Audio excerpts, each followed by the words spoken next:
waxaa suuragal ah inaynan macluumaad dheeraada ka haynin waaxda sirdoonka qarsoodiga ee dalka Mareykanka ahna waaxda u xilsaaran ilaalada iyo nabadgelyada madaxweynayaasha dalka Mareykanka iyo ku-xigeenadooda iyo xitaa qoysaskooda oo ay soo raacaan musharaxiinta tigada madaxweynenimada waana hay'ad daboolan oo ay howlaheeda qarsoodi ahaayeen tan iyo markii la aasaasay laakiin muddooyinka dambe markii ay waxyaabo badan ay dunida iska bedeleen oo dhinacyo badan beesha caalamku iska soo gaadhay waxaa soo baxay oo la helay xogo iyo macluumaad ku saabsan waaxda sirdoonka qarsoodiga ee dalka Mareykanka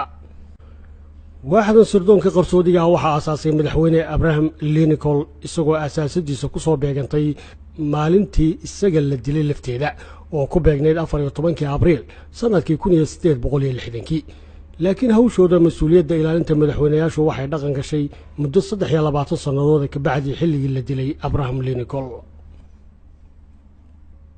muddada dheer ee 100 sanadood ee ay waaxda sirdoonka qarsoodiga ee dalka Mareykanku shaqeynaysay ma jiro haba yaraatee mid ka mid ah howlwadeenadeeda oo lagu tuhmay howlo khiyaamo ama laba watiyeen waxaana uu ka nabad galay in gudaha loo galo oo loo dhaco xogtooda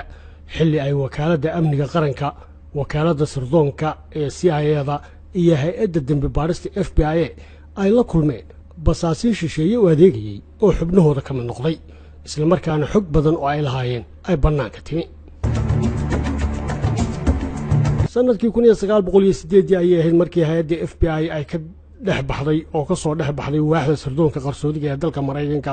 xilliga oo wasaaradda cadaaladda ee waddankaasi ay u baahatay cid ka howlgasha baaritaanada dhanka kiisaska ee dalka gudihiisa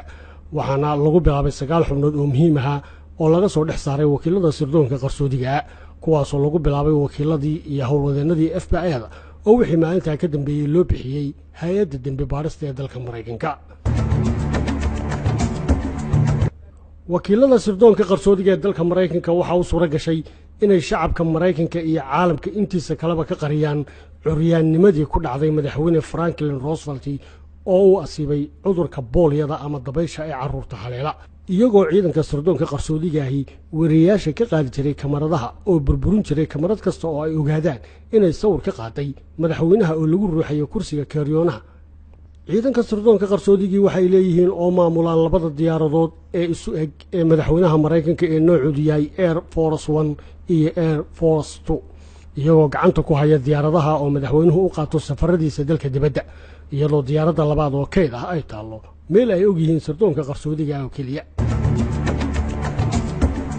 ciidankana waxay kaloo leeyihiin xarun caafimaad oo dawada gelaysa iyo ta ka baxaysa aan cid kale loo ogeysiin karin sidoo kalena waxay gacanta ku hayaan maktabad iyo xarunta kala shaandhaynta filimaanta ee ugu casarsan dunida muraayadaha midmadow ee indhaha ku sitaan ilaalada madaxweynaha oo ka tirsan sirdoonka qarsoodigi ma aha kuwa ay wax dheeraada ku arkayaan laakiin waa kuwa ay indhahooda kaga ilaalinayaan ilayska cadceedda sidoo kalena waxay muraayadaha madow u saamaxaysaa inaanay dadku fahmin halka ay ishoodu hayso waana ciidan xafiisyo ku leh dhammaan gobollada dalka Mareykanka iyo wadamada badaha ka taluusan